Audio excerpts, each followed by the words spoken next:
c'est l'heure de notre conférence de clôture. Il nous fait l'honneur d'être avec nous. Un grand plaisir ce soir. Il est mathématicien, chercheur et président d'honneur de la Fondation Blaise Pascal. Accueillons Cédric Villani en clôture de ce festival Grand Océan.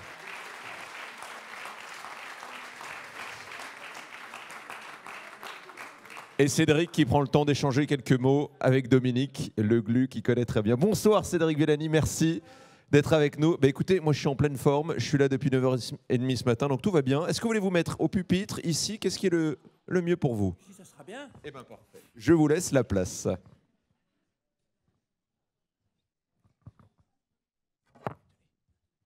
Merci chers amis. Quel plaisir de se retrouver ici, dans ce rendez-vous qui s'impose déjà comme une référence sur un thème qui nous est particulièrement cher, dans un amphithéâtre qui porte le nom illustre de Jacques Perrin, emblème, modèle de ce qu'on peut faire de mieux sur le mariage de la culture et de la préservation de ce qui nous est cher. Quel plaisir de se retrouver avec des personnes qui prennent le temps de discuter et de s'émerveiller. L'océan, ça parle à tout le monde et ça touche au cœur. Ça fait partie de notre histoire, de notre culture, notre humanité. On s'est habitué à y voir tout. Songez que l'océan, c'est une métaphore pour l'immensité. On a l'habitude, n'est-ce pas, de parler d'un océan de données pour ce qui est un ensemble de données gigantesque. Un reflet de notre âme, disent certains, métaphore pour une grande quête. On en a eu quelques extraits tout à l'heure. Citons Léo Ferré qui chantait en parlant de l'océan « Une mathématique bleue sur cette mer jamais étale, d'où me remonte peu à peu cette mémoire des étoiles. » Léo Ferré, ce n'est pas la seule fois qu'il se risque à parler de mathématiques dans ses chansons. Il y en a d'autres où il ne suggère pas carrément de mettre Euclide à la poubelle, et ainsi de suite. Mathématiques bleues, on peut le voir de sous plusieurs angles, mais la mise en mathématiques de l'océan et des flots, ça a été une des plus grandes aventures de la science. Ça commence au XVIIIe siècle avec les premières équations aux dérivées partielles des fluides, les toutes premières équations aux dérivées partielles. Ça continue tout le long du XIXe siècle dans la grande aventure de la classification des modèles de la physique. Ça trouve une réalisation, une amplification extraordinaire au XXe siècle dans le développement des ordinateurs. Aujourd'hui, il est bien plus précis, bien plus facile et moins cher pour avoir des images de différentes sortes de flots, de les simuler informatiquement que de réaliser l'expérience grandeur nature, si on veut des conditions précises. Ça a conservé cependant sa dose de mystère.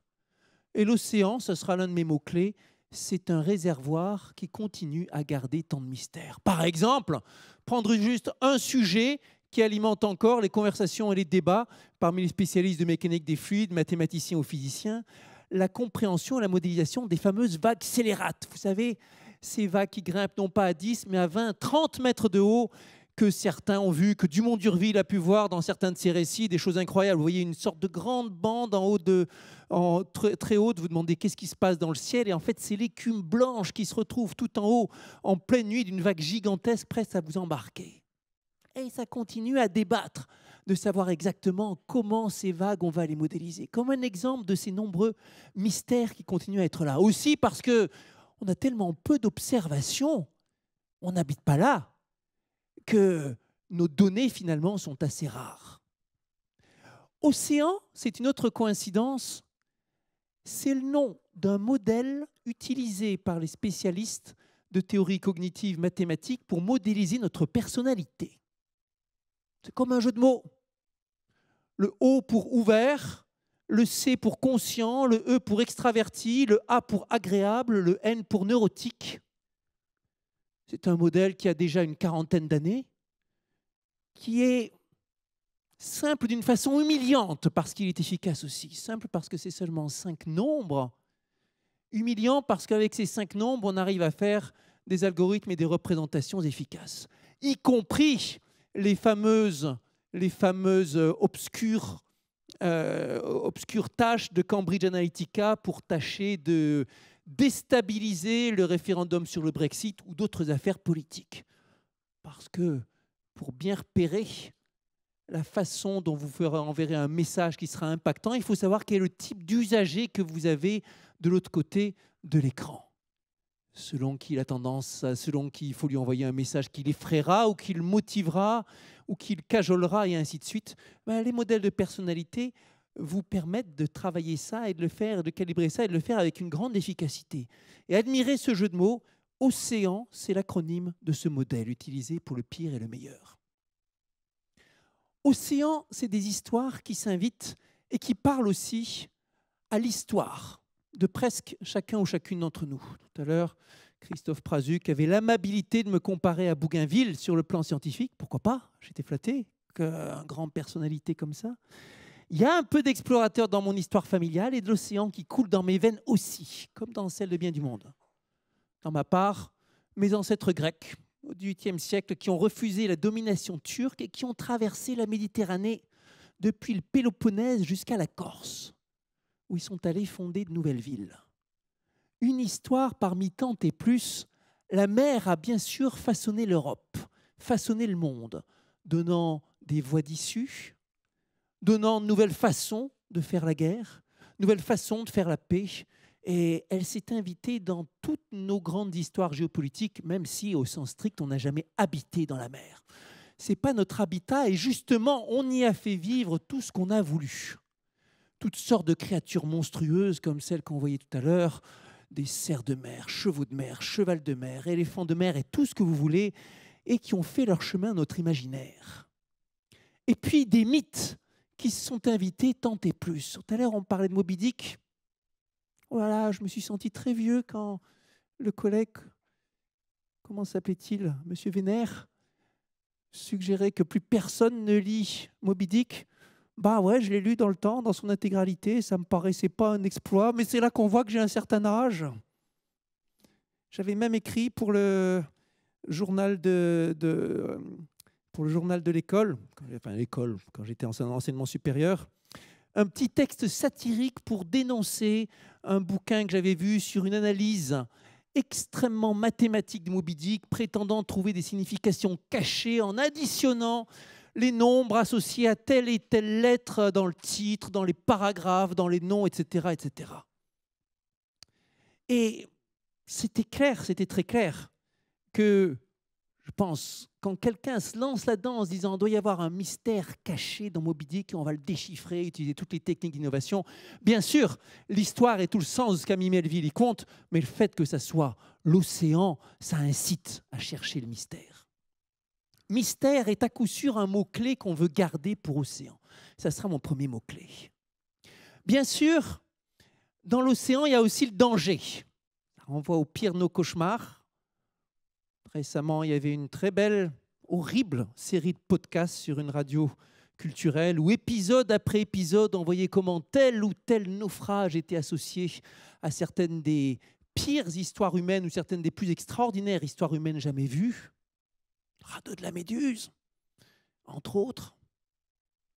Et puis, mais le danger, ça aussi, encore aujourd'hui, pardon, il faut le signaler, les histoires de naufrage sont toujours d'actualité. Ça fait partie des pires nouvelles qui s'invitent dans notre quotidien régulièrement. Et ça nous renvoie aussi à nos problèmes politiques. Mais derrière le danger, il y a aussi les progrès que ça a suscité. Tout à l'heure, il y a quelques instants, on parlait de l'innovation des organismes dans de très dures conditions, évidemment. Aussi, quand les humains se lancent derrière dans la navigation, il y a des obstacles terribles à surmonter. La navigation était dure, exigeante, dangereuse. Les progrès des sciences ont été invoqués pour aider à ça. Les progrès de l'astronomie, bien sûr, progrès de la géométrie, progrès de la mesure du temps, Christophe Prazuc le rappelait, la grande aventure du chronomètre de Harrison, l'une des plus incroyables aventures de précision temporelle qu'on ait jamais vues. Et puis, les calculs en mer qui allaient derrière. Vous n'avez pas, cher Christophe, rappelé que l'Académie des sciences britannique a cherché tous les prétextes pour refuser de verser le prix à Harrison quand il a gagné la compétition. Il a dû aller plaider directement auprès du roi pour obtenir son bon dû. Et c'était le coup d'envoi, c'était même un épisode parmi plein d'une aventure, l'océan, qui a été jalonné de calculs mathématiques. Autre petite anecdote familiale, mon grand-père, qui était marin au long cours, m'a légué un ouvrage qui était particulièrement cher. Ce n'était pas un récit de navigateur, c'était un bouquin de logarithmes. Un bouquin rempli entier de tables et d'approximations des logarithmes, avec je ne sais plus combien de chiffres après la virgule, sur des centaines de pages, qui était, à cette époque-là, un outil classique, indispensable pour faire les calculs qui en mer allaient vous mener à bon port. Et on en a vu, on en voit des histoires d'innovation, on va en rappeler. Aventure sera le deuxième mot-clé, innovation sera le troisième mot-clé. Les deux vont souvent ensemble. C'est pour surmonter, pour résoudre l'aventure que vous avez besoin de l'innovation. Si on se limitait à ces trois mots, ce serait incomplet. Et je vais y ajouter résolument le mot gâchis. Et donc, mystère, aventure, innovation, gâchis, ce sera mes quatre mots-clés pour résumer, pour conclure cette conférence. Et le mystère, on peut en tirer tant et plus dans ce qu'on a vu, la diversité ADN dans les prélèvements qu'on explique seulement à moitié, les paysages inconnus, les animaux inconnus qui font le bonheur des journaux de vulgarisation grand public. Il y a eu une époque où ce qui émouvait nos enfants, c'était les grands mythes des gigantesques calmars géants qui venaient embarquer, selon la mythologie, les marins pour les envoyer sous les eaux. Mais maintenant, ce qui émerveille nos petits jeunes, c'est quand ils voient, par exemple, la petite pieuvre Dumbo, toute mignonne et si attachante, ou la petite pieuvre de verre, comme on l'a appelée, quasiment translucide. Et toutes ces formes extraordinaires qu'on découvre dans les fonds petit à petit et qui dessinent un paysage d'une très grande beauté et poésie, nous rappelant qu'il reste encore des poches d'inconnus dans notre monde terrestre, malgré tout ce qu'on l'a rabâché, et en particulier dans les océans. Ou encore, les sublimes images de plancton. Le plancton, pour nos prédécesseurs et quelques générations, c'est ces petits trucs microscopiques, petits algues, petites poussières qui ne suscitaient guère d'intérêt. On voit aujourd'hui, avec tous les grossissements, toute l'imagerie médicale, toute la poésie qu'il y a dans le plancton. En plus qu'on a pris conscience de leur extraordinaire pouvoir écosystémique. Exosystème exubérant, comme le disait il y a quelques heures Pierre-Marie Saradin. Grandes aventures médicales et biologiques aussi. Nouveaux médicaments. On a parlé de poids artificiels, on a parlé de pharmacie du futur. Grandes aventures entrepreneuriales toujours. On a vu tout à l'heure TOWT avec Guillaume Legrand, croyant dans la voile et se lançant là-dedans à rebours de tout le monde, se dire voilà, on va se lancer dans le grand bateau, le millier de tonnes qui va faire le tour du monde avec la voile et de façon compétitive. Grandes aventures d'exploration scientifique aussi. Les projets de cartographie comme Tara, Bougainville, Polarpod qui ont fait vibrer cette salle. Et puis, comme on avait à l'instant et Marina sur ces questions médicales nouvelles, grandes aventures. Les aventuriers d'aujourd'hui, on en a vu dans cette conférence, peuvent s'appeler Romain Troublé ou François Sarano, ou c'était Paul-Henri Narjolet, ou dans d'autres genres, les Jean-Louis Etienne, Guillaume Legrand, et ainsi de suite. Il y a aujourd'hui de vrais explorateurs qui parcourent et qui explorent le monde pour en tirer quelque chose de meilleur pour l'humanité, de la connaissance et des outils, pas seulement les givrés qui rêvent d'envoyer l'humanité sur Mars et vous écrasent avec la technologie. Et puis on a vu l'innovation en marche, on a vu celle des matériaux, celle des modes de transport, on a vu le robot Arthur, on a vu le Nautilus de l'Ifremer, etc., etc. On a vu l'innovation algorithmique qui déployait des trésors, l'intelligence artificielle qui revenait et qui venait. Pourquoi c'est naturel qu'elle vienne dans un tel contexte? Intelligence artificielle, algorithmique en général, science des grandes données, c'est ce que vous allez invoquer quand vous avez, c'est le cas de le dire, un océan de données. Tellement de données dans tous les genres que vous ne savez pas comment les ordonner, que vous ne savez même pas quel est le facteur que vous devez chercher en priorité.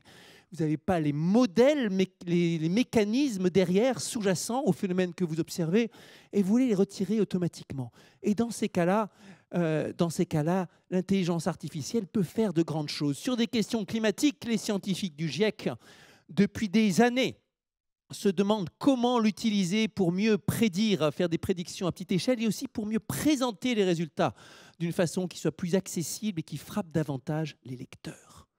Cette intelligence artificielle, cette technologie en général, elle amplifie l'aventure en agglomérant les données, elle permet de nous y rendre aussi plus sensibles. Les techniques d'immersion qu'on a aujourd'hui, en ce sens, nous permettent d'avoir un rendu extraordinaire. Bien sûr, la donnée en tant que telle, ce n'est pas le but. l'information en tant que telle n'est pas forcément le but, même la connaissance en tant que telle peut être une valeur, mais pas ultime. Citons le poète T.S. Eliot dans des vers très connus. Où est la sagesse que nous avons perdue dans la connaissance? Où est la connaissance que nous avons perdue dans l'information? Et aujourd'hui, on pourrait ajouter, où est l'information que nous avons perdue dans la donnée? Sur les 3 niveaux, sagesse, connaissance, sur les 4, sagesse, connaissance, information, donnée, peut-être celui qu'on maîtrise le mieux, c'est le passage des données à l'information. C'est là le royaume de l'algorithmique et des algorithmiciens, des statisticiens passionnés, compétents, en temps qu'on veut. Et qui démêlent petit à petit de façon pragmatique, avec le partage de l'information, avec le partage des compétences, ce qu'on peut tirer des données dans la sphère médicale, dans la sphère de l'organisation de la cité, dans la sphère de la façon d'appréhender la biodiversité. Remonter de l'information à la connaissance, c'est une étape qui demande du travail et qui n'est pas toujours si facile quand vous avez pléthore d'informations. Une connaissance, c'est quelque chose que vous avez compris, que vous êtes capable de transférer, de transmettre, d'expliquer. Vous repartez avec, sans connaître précisément le chiffre, mais vous avez compris le mécanisme. Exemple, quand Jacqueline Bois, tout à l'heure, nous montre un petit schéma qui résume si bien cette médusification ou gélification des océans, selon l'expression apparemment due à Jean-Louis Borloo, et le petit mécanisme qui va derrière. Il y a quelques flèches, il y a des schémas avec des quantités qui sont plus ou moins grandes, et on comprend le mécanisme par lequel pollution, surexploitation amène à la gélification. Là, vous avez un bout de connaissance. Vous pouvez le partager à vos enfants, vous pouvez l'enseigner, en discuter même en famille. Et ça va bien au-delà d'avoir des statistiques et un ensemble de collectes. Et maintenant, la sagesse. La sagesse, ça va être ce qu'on doit avoir encore au-dessus comme attitude, ou qu'on garde en nous ce qui est important d'impulser, de mettre en œuvre, ou là où on choisit ce qu'il faut préserver et ce qu'il ne faut pas. Sagesse, par exemple, selon moi, ça va être s'émerveiller de ce miracle de la connaissance qui continue et de l'aventure qui continue, et être capable de comprendre que c'est quelque chose à préserver précieusement, la faculté d'émerveillement. Que l'océan est un domaine dans lequel on s'émerveille et que c'est peut-être, certainement, bien plus important que les bénéfices physiques qu'on peut en tirer. Henri Poincaré disait « La chose la plus importante que les parents peuvent transmettre à leurs enfants, c'est la capacité de s'émerveiller devant les merveilles du monde. » Ça, c'est un morceau de sagesse. La sagesse, c'est aussi celle de reconnaître et de nommer les dangers de ce qui nous est cher. Et le danger, et la sagesse, c'est aussi de voir et de bien appréhender que nous, en tant qu'espèce et collectivité, plus on a de pouvoir, plus on a de responsabilité. Ça vaut à l'échelle de la planète. Et au fur et à mesure que l'humain a acquis de plus en plus d'impact et de pouvoir sur le monde, ça doit venir avec de plus en plus de responsabilités. On parlait tout à l'heure de biodiversité. Songez à cette statistique. Si on s'intéresse non pas aux océans, mais juste à la Terre, et qu'on s'occupe de regarder à quoi ressemble la vie sur la Terre, sur les terres émergées, et qu'on regarde, par exemple, en grande quantité, les masses des vertébrés qui foulent notre sol, on s'aperçoit qu'aujourd'hui, quand on additionne la masse des humains, la masse des animaux domestiques, la masse du bétail, des animaux d'élevage, on trouve 96% de la masse des vertébrés terrestres. Les 4% restants, c'est tout ce qui nous faisait rêver nos ancêtres quand ils peignaient sur les grottes. Tout ce qui fait émerveiller nos enfants dans les dessins animés, ça veut dire les renards, les loups, les oiseaux, tout ce qui fait la diversité dans le vivant. La sagesse, c'est de bien comprendre qu'à un moment, cette extraordinaire opération de prise de contrôle et de remplacement de ce qu'on a trouvé par nos créatures et nos actions, elle est juste impossible à tenir. Et le danger, dans bien des cas, il est associé à un concept absolument redoutable mathématiquement qui s'appelle l'exponentiel. Un scientifique a dit un jour l'un des grands drames de l'humanité, c'est d'être incapable de concevoir l'exponentiel. Premier chapitre du rapport Meadows, sur les limites de la croissance, toujours d'actualité 50 ans après, malgré tout ce qu'on a pu tenter de dire pour le démonter. Le premier chapitre s'appelle la fonction exponentielle. Dans bien des cas, c'est un ennemi extraordinaire. Et elle écrase tout. C'est l'exponentielle de notre production. Production de plastique, par exemple, continue à croître exponentiellement, malgré toutes les études scientifiques qui vous montrent à la fin des fins que la seule façon de réduire durablement la production de plastique, c'est d'arrêter de le produire. La croissance exponentielle, celle de nos voyages et de nos échanges. Et vous pouvez faire tout ce que vous voulez. Vous pouvez améliorer votre performance en carburant, gagner 5%, 10% sur telle ou telle génération de systèmes, de moteurs, ou qui sait quoi. Si vous êtes face à un phénomène qui croît de 3%, 10% par an, au bout de quelques années, votre innovation elle sera écrasée par la croissance de l'exponentielle. On l'a vu durement dans le cas de la crise Covid. Le principal facteur qui était impactant ou pas, c'était savoir si ce fameux coefficient R0 il était au-dessus ou en dessous de 1, savoir si on avait une croissance exponentielle ou pas. Et si on était en phénomène de croissance exponentielle, quelle que soit la capacité de nos services d'urgence, on allait se faire écraser par l'exponentielle. Et ici, c'est pareil.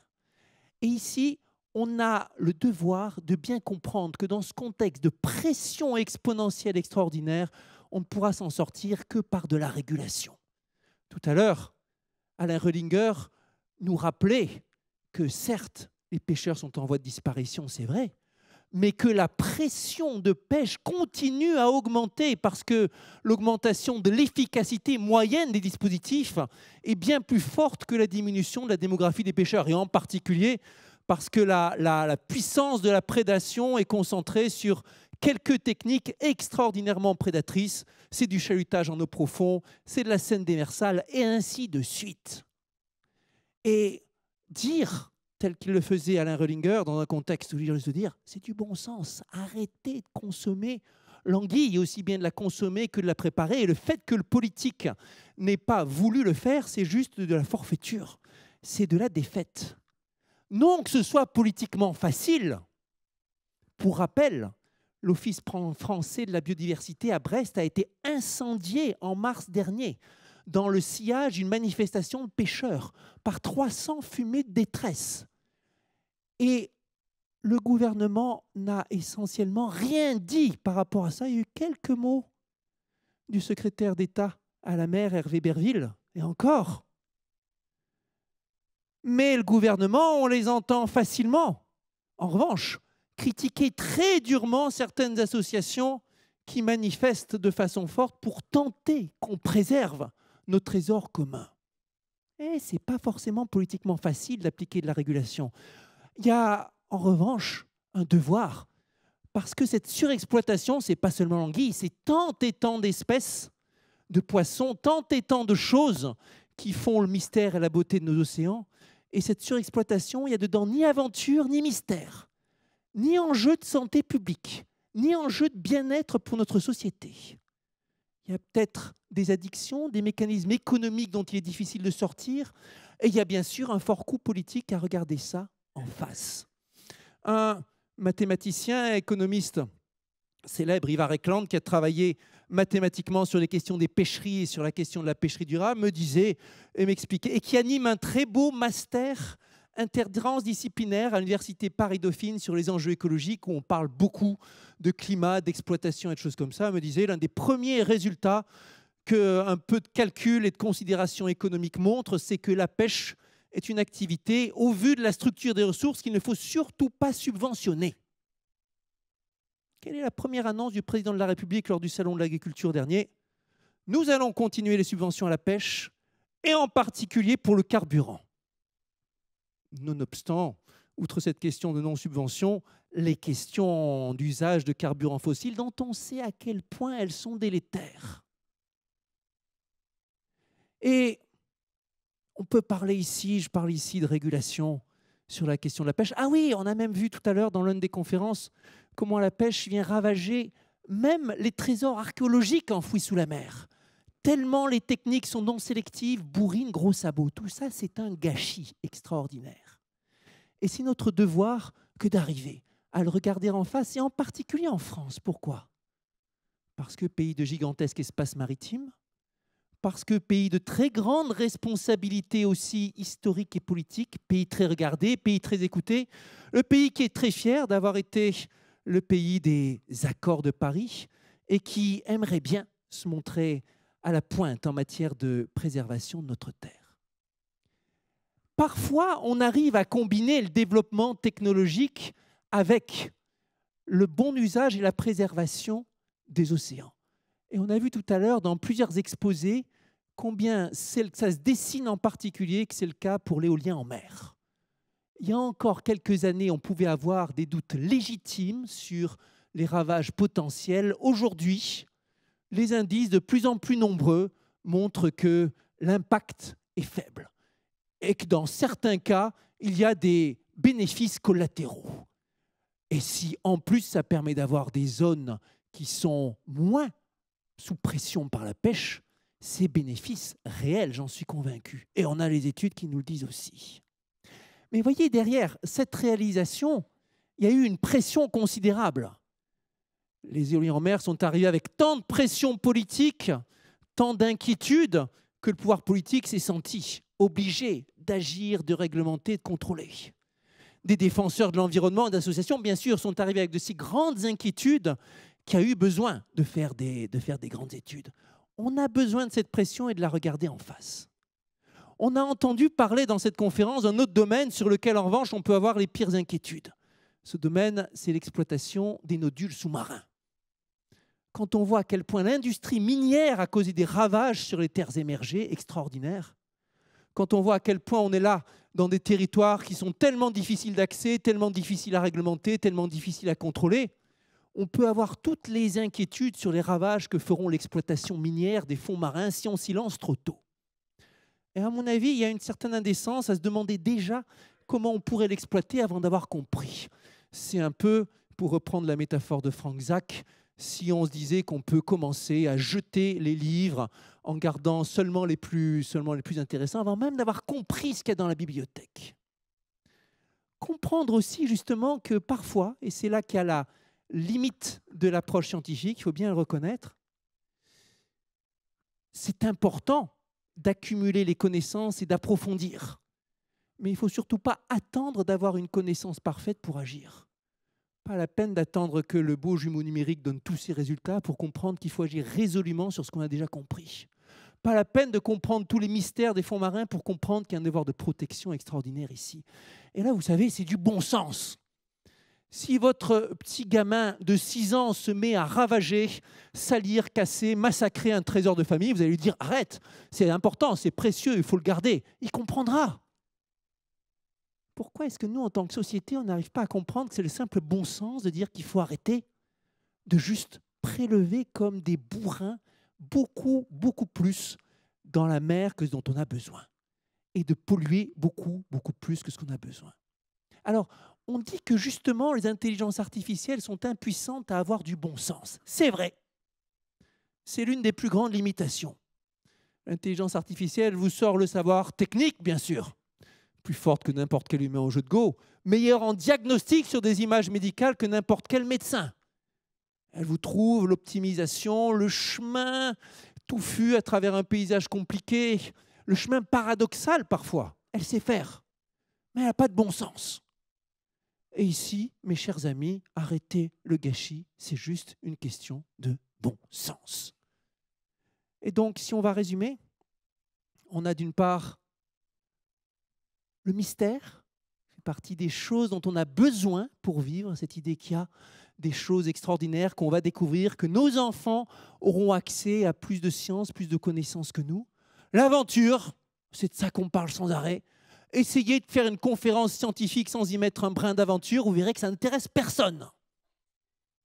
L'innovation, avec tout ce que ça a de beau de voir les choses qui se perfectionnent, et la grande ingéniosité humaine pour petit à petit surmonter ces défis, et le gâchis, que c'est juste du bon sens qu'il faut arrêter. Je vous remercie.